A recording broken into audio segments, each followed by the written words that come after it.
Hey, it's Andrew, and welcome to my new YouTube channel. And today I'm going to be reviewing the new iPhone 12. Except it's actually not that new. It comes in the same box as the iPhone 12, has the same internal specs and camera.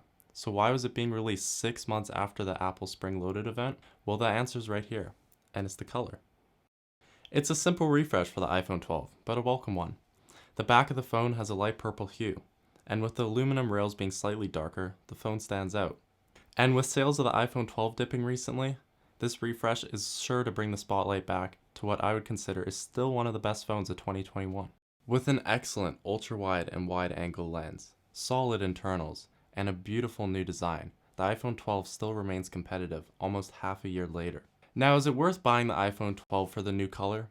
Probably not. Apple already sells a purple MagSafe case that fits the iPhone 12 and the iPhone 12 Pro. All in all, this new purple iPhone is a welcome yet simple refresh to an already great phone 6 months after its launch. It brings the spotlight back to the iPhone 12. Well, thanks for watching my video, guys. I know it was a short one, but I've got full reviews of the iPhone 12 and iPhone 12 mini coming soon. Like the video if you haven't already, and subscribe. I'll see you guys soon.